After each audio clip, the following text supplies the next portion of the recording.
Bab 2. Cacing es mimpi langit. Sky Dream Ichewom. Huo Yuhao masih muda. Setelah keheranan dan kegugupan sesaat, suasana hatinya berubah menjadi kegembiraan. Dia akhirnya tiba di tujuannya setelah beberapa hari perjalanan. Ketika dia berpikir untuk mendapatkan cincin jiwa untuk dirinya sendiri, sehingga dia benar-benar bisa menjadi master jiwa, dia merasakan darahnya mendidih. Meski usianya baru 11 tahun, ia sudah berkultivasi dengan susah payah selama lebih dari 5 tahun, hanya demi hari ini. Dalam keadaan bersemangat, dia tanpa sadar meningkatkan kecepatan langkahnya. Kecepatan geraknya menuju hutan Great Stardow juga sedikit meningkat. Perasaan yang agak aneh tiba-tiba muncul di benaknya saat dia maju ke depan. Huo Yuhao kemudian merasakan sedikit rasa sakit yang menusuk di matanya, menyebabkan dia secara tidak sadar memindahkan kekuatan jiwa ke mata rohnya. Aliran udara lemah berputar di sekitar mata Huo Yuhao, dan dia tampak melihat bayangan melintas di sisi kiri jalan di depannya. Sebagai jiwa bela diri bermutasi tipe spiritual yang sangat langka, mata rohnya memiliki kemampuan yang sangat kuat untuk merasakan bahaya. Perasaan krisis yang dirasakan Huo Yuhao menyebabkan inderanya segera menajam. Dia dengan cepat menurunkan tubuhnya ke kiri, dan menggunakan tangan kanannya untuk segera menghunus belati macan putih dari pinggangnya. Sesosok hitam melintas melewati area yang sebelumnya dia datangi. Daerah di mana ia menerkam hampir berada dalam jangkauan Huo Yuhao, yang segera memungkinkan dia untuk melihat dengan jelas apa itu. Itu adalah babon yang tingginya kira-kira 1 meter. Tubuhnya ditutupi bulu berwarna coklat muda, dan matanya berwarna coklat. Ia memiliki 2 lengan yang anehnya panjang, dan kuku yang tajam di cakarnya. Gigi taringnya terlihat dari bibirnya, dan cahaya buas terlihat di matanya. Ia segera mengeluarkan suara gemuruh rendah ke arah Huo Yuhao karena gagal mengenai dia. Ia kemudian dengan kuat menginjak kaki belakangnya, sekali lagi menerkam ke arah Huo Yuhao. Meskipun mata rohnya tidak memiliki cincin jiwa yang dapat menampung, kemampuan fundamentalnya masih cukup baik. Setelah dia menuangkan kekuatan jiwanya ke matanya, gerakan babon yang menerkam menjadi lebih lambat di matanya. Huo Yuhao, yang sebelumnya jatuh ke tanah, dengan cepat berguling ke kanan. Dia kemudian bangkit dan terjatuh beberapa langkah ke belakang, sekaligus mengangkat belati macan putih di hadapannya. Suara jelas dari detak jantungnya yang gugup bergema, dan napasnya jelas menjadi terengah-engah. Ini adalah pertama kalinya dalam hidupnya dia menghadapi serangan makhluk jiwa. Telapak tangan yang dia gunakan untuk memegang belati macan putih sudah dipenuhi keringat, dan ekspresinya juga menjadi agak kosong, karena dia tidak tahu bagaimana harus bereaksi. Setelah babon itu gagal dalam 2 serangan berturut-turut, ia tampak menjadi sangat marah. Tubuh bagian atasnya terangkat, dan ia menggunakan tinjunya untuk memukul dadanya dengan kuat, mengeluarkan suara gemuruh. Pada saat yang sama, tiba-tiba ia membuka mulutnya ke arah Huo Yuhao. Ia segera mengeluarkan bola cahaya putih, yang langsung menuju ke arah Huo Yuhao. Meskipun Huo Yuhao tidak memiliki pengalaman, dia masih bisa melihat bahwa lawannya adalah makhluk jiwa sekarang. Masih ada jarak tertentu antara tempatnya berada dan hutan Great Stardow, itulah alasan mengapa dia belum bersiap sama sekali. Dengan tingkat kultivasinya saat ini, sangat mungkin dia akan mengalami nasib buruk jika dia terkena bola cahaya putih itu. Pada saat itu, pikiran Huo Yuhao menjadi kosong. Bola cahaya putih itu tidak tampak terlalu cepat ketika dia melihatnya melalui mata rohnya, namun kenyataannya, bola itu akan tiba dalam sekejap mata. Sambil memuntahkan cahaya putih, babon itu juga menerkam ke arah Huo Yuhao dengan kecepatan yang sangat cepat, cahaya buas di matanya. Huo Yuhao sudah kehilangan kemampuan berpikir karena kegugupannya. Ketika cahaya putih mencapai dirinya, dia tanpa sadar mengikuti nalurinya dan mengangkat belati macan putih di tangan kanannya, menghantam cahaya putih itu secara langsung. Pemandangan aneh muncul saat ini. Pada saat cahaya putih bertabrakan dengan belati macan putih, babon itu telah tiba, dan telah merentangkan lengannya yang panjang di depannya, menebas bahu Huo Yuhao dengan cakarnya yang tajam. Karena pertempuran telah mencapai titik ini, nasib Huo Yuhao sepertinya sudah ditentukan. Apakah dia benar-benar akan binasa di bawah cakar makhluk jiwa ini? Babon itu mencakar bahu Huo Yuhao, dan memanfaatkan tubuhnya yang kokoh serta momentum dari serangannya untuk berputar di udara, dalam upaya untuk melemparkan Huo Yuhao ke bawah dengan keras. Pada saat yang sama ketika ia mencapai Huo Yuhao dan mencoba menjatuhkannya, cahaya putih melintas melewati tubuhnya. Tubuhnya tampak menegang sesaat, dan Huo Yuhao terlempar keluar bukannya terhempas ke tanah. Di sisi lain, babon berguling-guling di tanah beberapa saat, sebelum menghentikan gerakan selanjutnya. Peng, tubuh Huo Yuhao bertabrakan dengan batang pohon di dekatnya, lalu meluncur ke bawah. Segala sesuatu di depan matanya menjadi gelap, dan rasa sakit yang hebat seketika menyebabkan dia kehilangan kemampuan untuk bernapas. Pada saat ini, penampilan Huo Yuhao benar-benar terlihat menyedihkan. Ada luka panjang di bahunya, dan jaketnya hampir robek. Namun, dia masih berhasil terbangun dari keadaan pikirannya yang kosong di tengah rasa sakit yang hebat. Tatapannya tanpa sadar beralih ke babon yang tergeletak tak bergerak di tanah. Cahaya putih samar muncul di atas babon itu. Perlahan dan bertahap mulai mengembun menjadi lingkaran putih di atas tubuhnya. Lingkaran cahayanya tidak jelas, dan cahayanya juga hanya terlihat samar-samar. Namun, ini masih membuat Huo Yuhao ternganga. Cincin jiwa. Ini cincin jiwa. Huo Yuhao begitu bersemangat hingga tubuhnya sedikit gemetar, dan luka di tubuhnya sepertinya tidak terlalu sakit lagi. Dia hanya mempelajari teknik meditasi paling dasar di rumah Adipati, namun dia sudah terlalu banyak mendengar tentang makhluk jiwa dan cincin jiwa. Hampir setiap penjaga di Istana Duke akan sering membicarakan topik ini, tapi ini adalah pertama kalinya dia melihatnya secara pribadi. Mungkinkah ia sudah mati? Huo Yuhao berpikir kosong pada dirinya sendiri. Cincin jiwa hanya akan muncul ketika makhluk jiwa telah mati. Tapi, bagaimana ia bisa mati? Kemampuan mata rohnya muncul pada saat ini, menyebabkan ingatannya melonjak dalam benaknya seperti air pasang. Cahaya putih yang dikeluarkan babon itu telah mengenai belati macan putih, namun begitu itu terjadi, belati macan putih tiba-tiba mengeluarkan cahaya, tanpa diduga menyerap seluruh cahaya putih tersebut. Ini juga merupakan faktor yang mengubah momen paling krusial dalam pertempuran tersebut. Menurut naluri babon, manusia lemah seperti Huo Yuhao pasti akan kehilangan seluruh kekuatan tempurnya setelah terkena keterampilan jiwanya. Kemudian, dia akan kehilangan setidaknya separuh hidupnya karena dihempaskan ke tanah dengan keras. Namun, tidak pernah terpikir bahwa keterampilan jiwanya akan secara tidak sadar dinetralkan oleh belati macan putih milik Huo Yuhao. Ketika ia membalik tubuhnya untuk melempar Huo Yuhao secara naluriah mengayunkan tangannya ke atas, menyebabkan belati macan putih di tangan kanannya menebas ke atas secara alami juga. Awalnya, panjang belati macan putih belum cukup panjang untuk mencapai babon yang sudah terbang ke angkasa. Namun, belati macan putih tiba-tiba melepaskan sebilah cahaya sepanjang 1 kaki dalam. Sekejap, menyapu seluruh tubuh babon itu.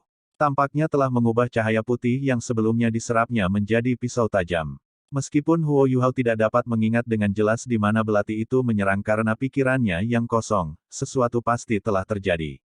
Bilah cahaya itu pasti telah menebas tubuh babon itu. Saya benar-benar menang. Huo Yuhao menatap cincin jiwa putih, tapi kegembiraan di hatinya perlahan memudar. Cincin jiwa adalah item yang diperlukan bagi master jiwa untuk naik peringkat.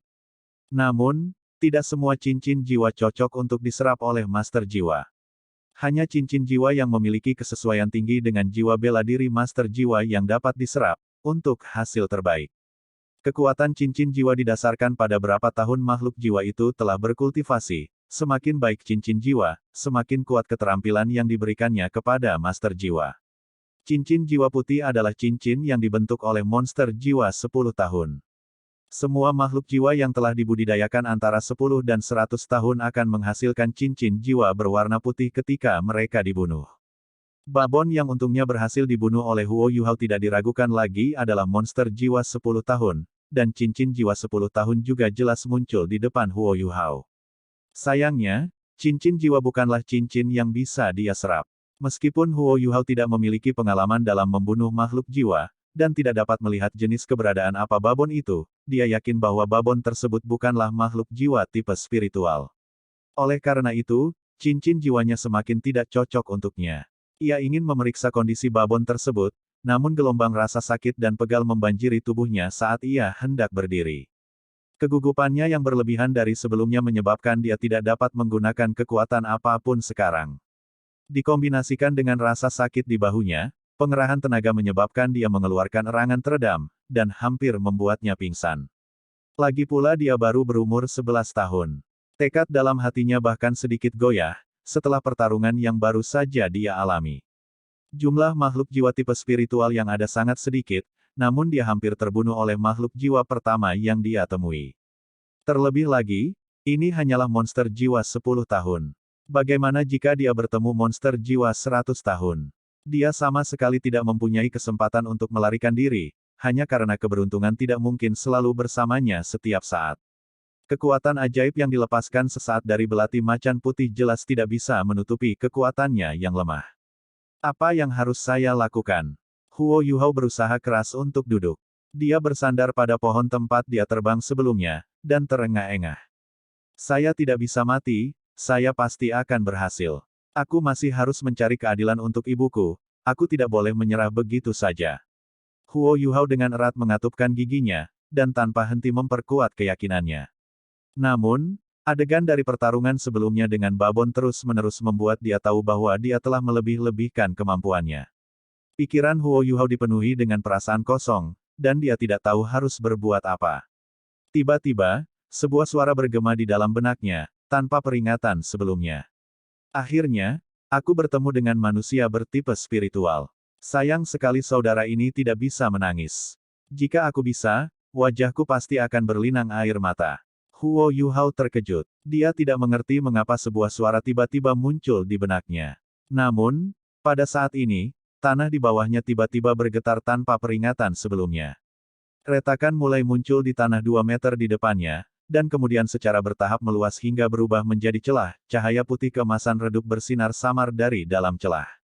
Ini, apa ini? Makhluk jiwa lainnya. Huo Yuhao tanpa sadar mencengkeram belati macan putih dengan erat, dan dengan gugup menatap celah yang perlahan melebar. Jika bukan karena tubuhnya yang sakit, dia mungkin sudah melarikan diri.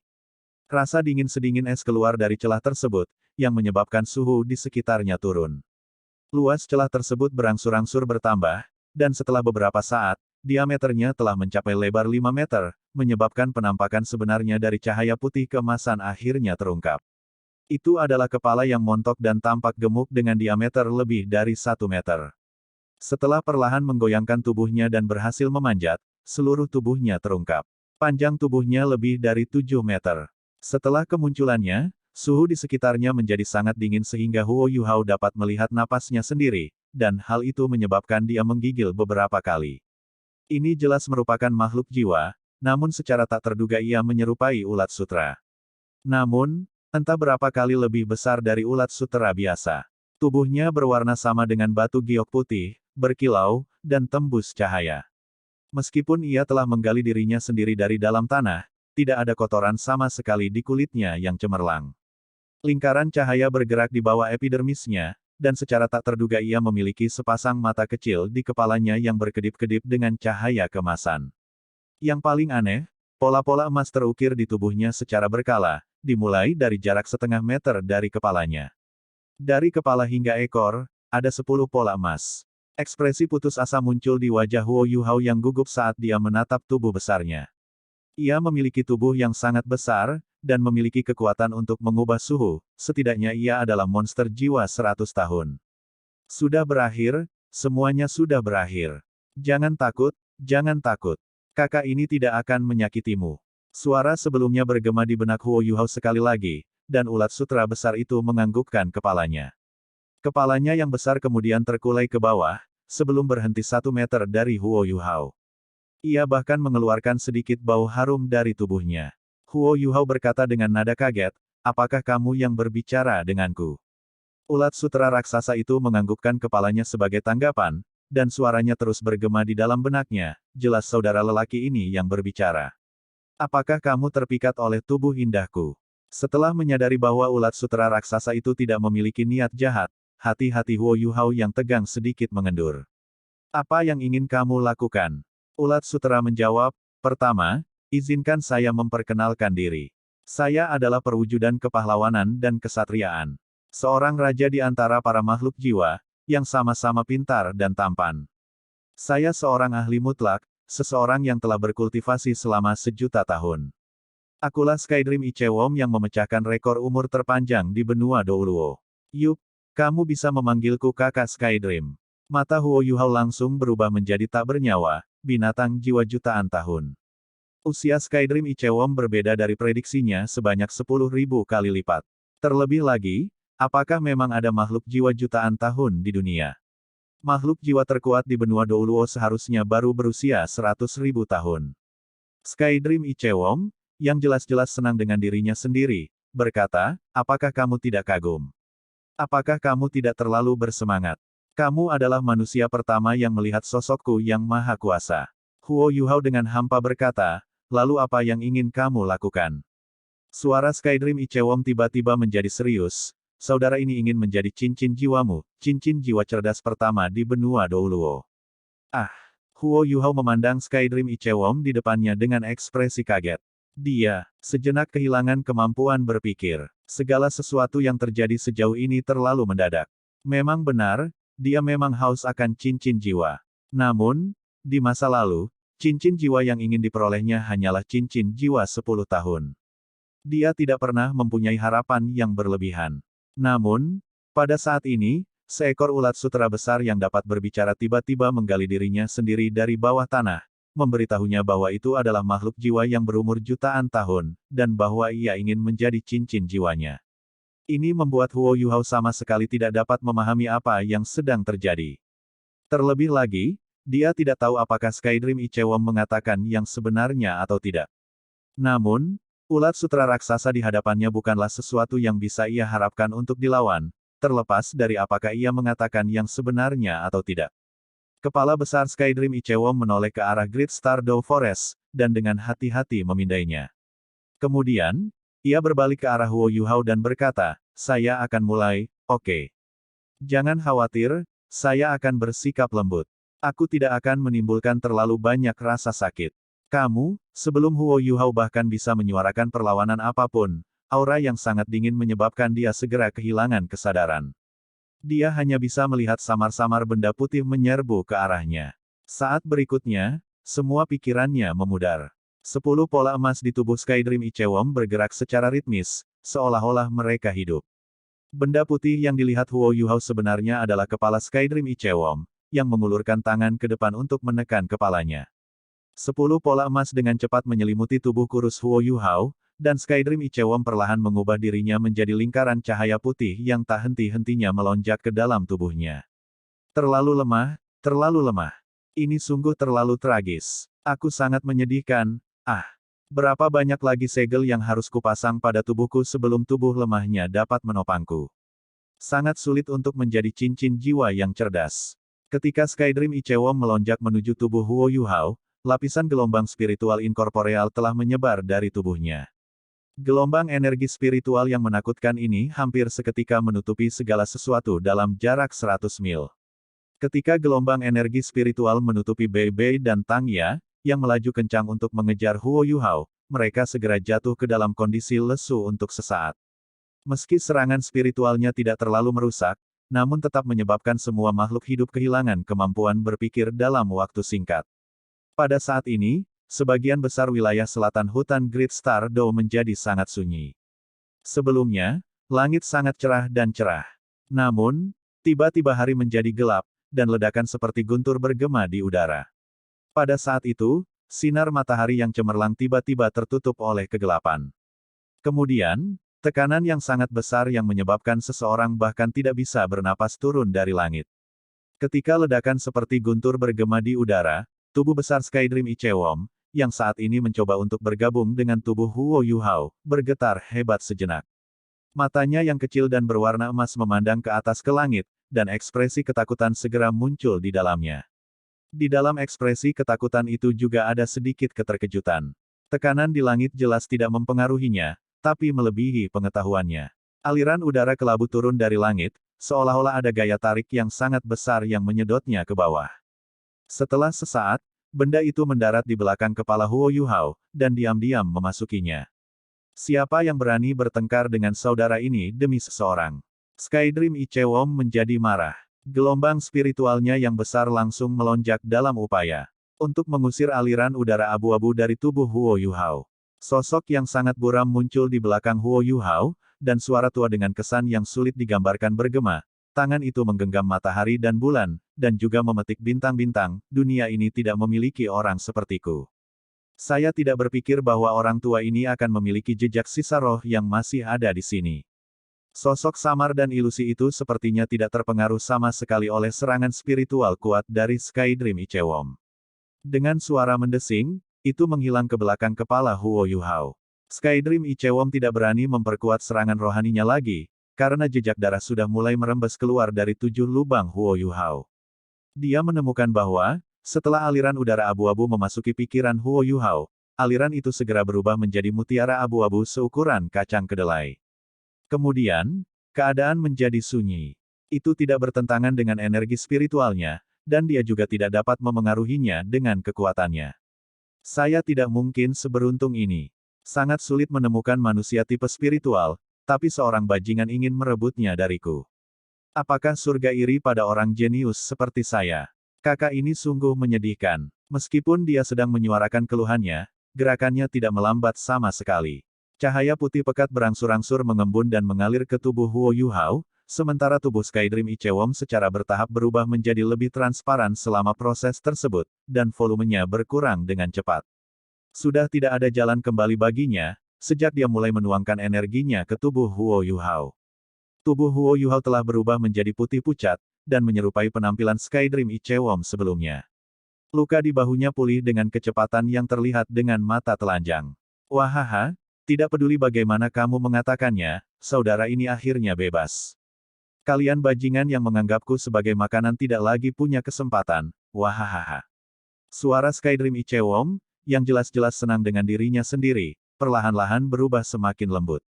Energi spiritual besar yang sebelumnya menempuh jarak 100 mil terus menyusut dengan kecepatan yang menakutkan, lalu perlahan menghilang. Beberapa aura menakutkan dari dalam hutan Great Stardow secara bersamaan mengeluarkan gelombang yang hebat, seolah-olah mereka merasakan sesuatu. Namun, mereka ditakdirkan untuk tidak berhasil dalam usaha mereka. Ketika suara Skydream Icewom telah benar-benar menghilang, lingkaran cahaya putih giok muncul tanpa suara di bawah tubuh Huo Yuhao. Setelah mengelilingi tubuhnya 3 kali, cahayanya meredup, dan seluruh lingkaran cahaya menyatu ke dalam tubuhnya, menghilang tanpa jejak. Huo Yuhao tidak tahu bahwa, ketika dia tidak sadarkan diri, dia berhasil mendapatkan cincin jiwa pertamanya. Terlebih lagi, ini adalah cincin jiwa yang benar-benar tak tertandingi dan unik di benua Douluo. Warna putih giok berangsur-angsur memudar dari Huo Yuhao, dan lapisan biru es mulai muncul di bawah kulitnya. Ini berlangsung kira-kira 10 detik, sebelum secara bertahap meredup dan mengembalikan warna asli kulitnya. Kemudian, tubuhnya miring hingga menyebabkan ia terjatuh ke pohon yang sebelumnya ia sandarkan. Selaput putih tipis yang memiliki kilau keemasan samar tanpa suara naik ke udara, sebelum dengan cepat menyusut dan membentuk bola yang menghilang di dalam hati Huo Yuhao. Tidak ada lagi jejak aura Skydream Icewom setelah itu. Lubang besar di jalan telah ditutup sebelumnya, dan kecuali Huo Yuhao yang roboh, babon yang dibunuh olehnya telah meninggalkan mayatnya di tanah. Segala sesuatunya juga tampaknya telah pulih ke keadaan normal. Tidak lama kemudian, 2 sosok berlari dengan sangat cepat. Ah! Sesosok menjerit, dan langsung melaju. Dia melaju ke tubuh Huo Yuhao, dan berhenti di sampingnya. Kita terlambat. Sepertinya adik Yuhao diserang. Makhluk jiwa ini menjadi semakin merajalela. Mereka benar-benar keluar dari hutan Great Stardow. Tangya dengan hati-hati membantu Huo Yuhao bangkit dari tanah. Ekspresi suram dan khawatir di wajahnya. Bei berjalan ke arah babon itu dan membaliknya. Dia melihat luka miring sepanjang 1 kaki telah terjadi di dada babon itu, dan bahkan jantungnya telah terpotong sebagian. Ini jelas merupakan luka yang fatal. Itu adalah babon angin. Dari ukurannya, dan kekuatan ototnya, ia seharusnya menjadi monster jiwa 10 tahun. Itu sudah mati. Bei berjalan ke arah Tangya dan berjongkok untuk memeriksa kondisi Huo Yuhao. Hal yang membuat mereka takjub adalah, meskipun pakaian Huo Yuhao telah rusak parah, mereka tidak menemukan tanda-tanda luka di tubuhnya. Bei mengetuk pergelangan tangan Huo Yuhao dengan jari telunjuk kanannya, yang menyebabkan belati macan putih jatuh ke telapak tangannya. Cahaya biru samar melintas di tangan Bei sesaat, dan kemudian kilau biru kabur segera muncul di belati macan putih. Ini adalah alat jiwa. Yuhao pasti menggunakannya untuk membunuh babon angin itu. Meskipun babon angin hanyalah monster jiwa 10 tahun, kecepatan dan kekuatannya relatif baik, dan ia juga dapat menggunakan keterampilan jiwa bawaan untuk menyerang lawannya.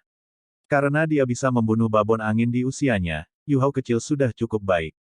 Tampaknya penilaian kita sebelumnya terhadap Yu Hao tidak cukup akurat, dia seharusnya sudah menjadi master jiwa cincin pertama. Tang Ya dengan cemas memeriksa tubuh Huo Yu Hao, lalu berkata, membicarakan hal ini tidak ada gunanya saat ini. Kami membuang-buang waktu karena kamu memaksaku untuk mencuci tangan dan wajahku. Jika sesuatu terjadi pada Yu Hao kecil karena hal itu, aku tidak akan pernah memaafkan diriku sendiri. Tidak peduli tingkat bakat apa yang dia miliki, saya telah memutuskan bahwa saya pasti akan meyakinkan dia untuk bergabung dengan sekte Tang kami. Tatapan Bei Bei melembut saat dia melihat ekspresi cemas Tang Ya. Kebaikan yang datang dari hati Tang Ya adalah sesuatu yang sangat dia cintai. Jangan khawatir, dia baik-baik saja. Tidak bisakah kamu melihat bahwa pernapasannya normal? Tidak ada luka apapun di tubuhnya juga. Dilihat dari cara dia pingsan, dia pasti kehilangan kesadaran setelah dibanting ke pohon itu oleh babon angin selama pertempuran mereka. Tang Ya menatap kosong sejenak, lalu mengangkat kepalanya dan menatap Bei Bei. Kenapa kamu tidak memberitahuku sebelumnya? Kamu membuatku khawatir. Bei Bei dengan tak berdaya menjawab, siapa yang tahu bahwa kamu tidak akan dapat melihat sesuatu yang begitu sederhana. Tang Ya membantu Huo Yu Hao berdiri, dan membiarkannya bersandar pada tubuhnya. Setelah memastikan bahwa dia benar-benar tidak punya masalah, dia santai. Bei Bei berdiri dan dengan hati-hati memeriksa sekeliling mereka saat dia diam-diam menjaga Tang Ya. Setelah Huo Yu Hao pingsan, dia memasuki mimpi. Dia bermimpi bahwa dia memasuki ruang putih bersih. Ada banyak titik cahaya di dalam ruangan, dan dia tidak bisa melihat ujungnya. Namun, tatapannya sepertinya masih mampu menjangkau setiap sudut ruangan. Saat berada di tengah pemahaman misteri ruang angkasa, tiba-tiba berubah menjadi bergejolak. Setelah itu, cahaya keemasan terjalin dan memasuki ruangan. Cahaya keemasan menyatu menjadi lingkaran cahaya emas besar yang melayang di udara, dan banyak titik cahaya di dalam ruangan mulai bertambah besar karena kemunculannya. 10 cincin cahaya emas perlahan mulai berputar, dan lingkaran cahaya putih susu muncul di setiap cincin itu.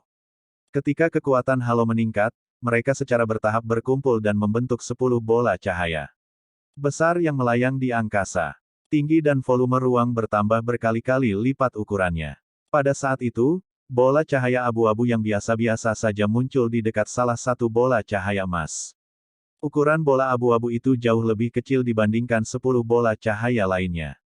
Selanjutnya, bola cahaya emas mulai mengeluarkan cahaya keemasan yang kuat, seolah ingin mengusirnya. Namun, bola abu-abu itu tetap tenang, dan terus melayang di udara. Tidak peduli seberapa banyak cahaya emas menyerang bola abu-abu, sepertinya tidak terpengaruh sama sekali. Pada akhirnya, 10 lampu emas hanya bisa menyerah pada tugas yang tidak berarti. Mereka menjadi stabil, dan berkedip dengan kilau redup. Saat kesadaran Huo Yu Hao berangsur-angsur hilang, titik-titik cahaya kecil yang mengambang di angkasa perlahan-lahan tenggelam ke bawah, membentuk lautan emas samar yang menopang 10 bola cahaya besar. Hanya cahaya abu-abu yang sangat kecil yang tersisa di udara, tidak mau bergabung dengan bola cahaya yang besar. Jadi kamu dipanggil Huo Yu Hao.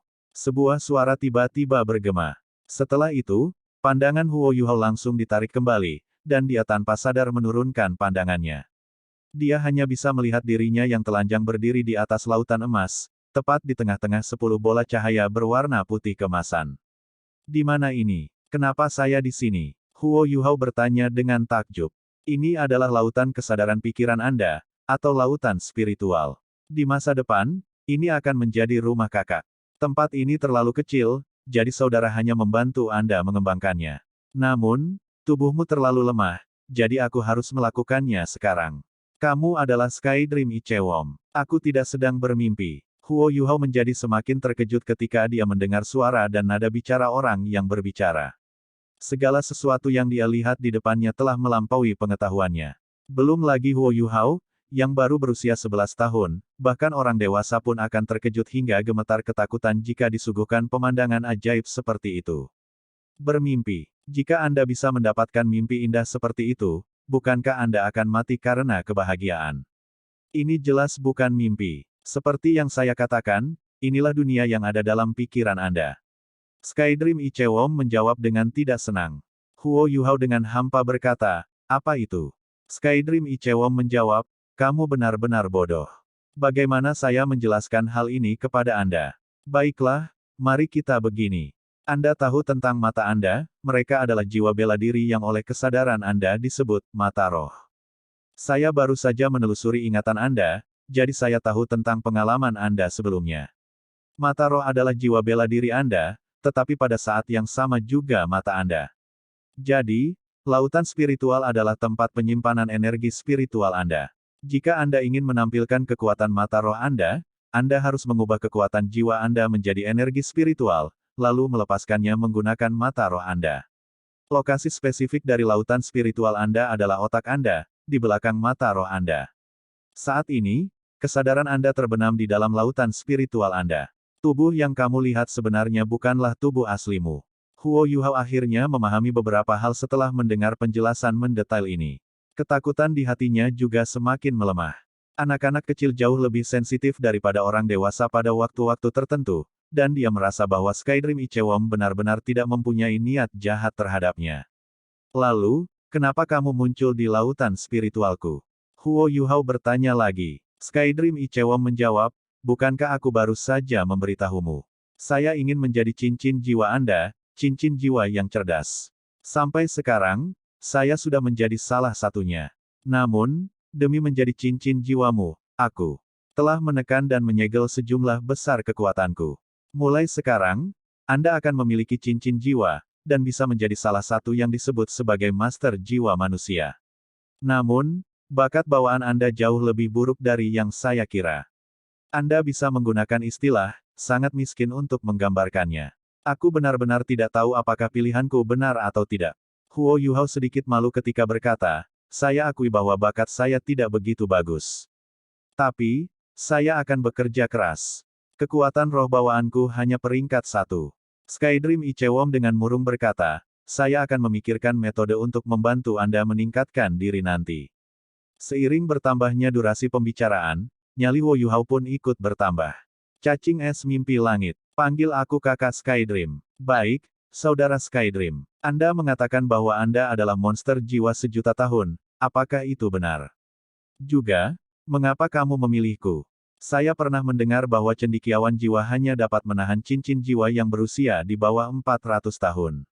Namun, karena kamu adalah monster jiwa jutaan tahun, bagaimana kamu bisa menjadi cincin jiwaku? Skydream Ichewon tiba-tiba menghela nafas panjang, apa menurutmu aku ingin memilihmu? Saya tidak punya pilihan lain. Jika aku terus menahan diri untuk tidak membuat pilihan, hidupku akan berakhir. Dan begitu aku mati, tubuhku kemungkinan besar akan menjadi makanan bagi orang-orang di hutan Great Stardow. Di bawah ketidakberdayaanku, aku hanya bisa menggunakan rencana ini untuk melekatkan diriku pada kalian manusia. Ini juga satu-satunya jalan keluarku.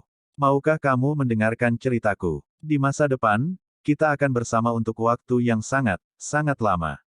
Aku juga tidak ingin menyembunyikan apapun darimu, jadi aku akan menceritakan semuanya padamu. Huo Yuhao menganggukkan kepalanya dan berkata, saudara Skydream, tolong bicara. Skydream Ichewon menjawab, awalnya, saya hanyalah monster jiwa Ichewon biasa. Saya tidak dilahirkan di hutan Great Stardow, tetapi di tempat yang sangat dingin yang terletak di wilayah utara benua. Kami Ichewoms adalah makhluk jiwa yang memiliki dua atribut bawaan, atribut spiritual dan es. Namun, kekuatan tempur kita sangat dibatasi oleh kecepatan kita. Jadi, kita hanya bisa dianggap sebagai makhluk jiwa yang sangat biasa. Terlebih lagi, kita juga dipengaruhi oleh kehadiran predator alami. Sangat sedikit dari kita yang bisa berkultivasi lebih dari 10.000 tahun. Saya satu-satunya pengecualian untuk itu. Ketika saya berumur 13 tahun, saya secara tidak sengaja terjatuh ke dalam celah es saat melarikan diri dari pemangsa. Pada saat itu, saya pikir saya sudah selesai. Namun, siapa yang menyangka kalau aku akan jatuh ke dalam bola inti es yang berumur 10.000 tahun. Saya tertidur lelap setelah itu. Saya masih sangat lemah dan kecil saat itu, dan panjang tubuh saya bahkan tidak sampai 3 inci. Tidur itu berlangsung selama 10.000 tahun penuh. Ketika saya bangun, saya menemukan diri saya berada di dalam gua es. Inti es yang berumur 10.000 tahun itu telah menghilang, semuanya telah diserap olehku. Namun, sebagai hasil dari tidurku, aku telah berubah menjadi monster jiwa 10.000 tahun. Saya sangat senang dan terkejut saat itu. Namun, Saya menemukan bahwa saya tidak dapat menemukan cara untuk keluar dari gua es sama sekali. Saya dikelilingi oleh es yang sangat keras di dalam gua es itu. Meskipun aku telah menjadi monster jiwa 10.000 tahun, klan Icewom kami selalu lemah dalam pertempuran, sehingga aku tidak dapat dengan paksa menerobos es. Untungnya, ada banyak lubang di gua es yang bisa saya lewati. Jadi, saya merangkak mencari jalan keluar. Pada akhirnya, saya masih tidak dapat menemukan jalan keluar, tetapi saya menemukan bola ice speed yang lebih besar. Kemunculan bola inti es baru ini menandakan bahwa saya punya makanan untuk dimakan. Oleh karena itu, saya memasuki tidur nyenyak lainnya. Namun, tidur ini berlangsung beberapa puluh ribu tahun.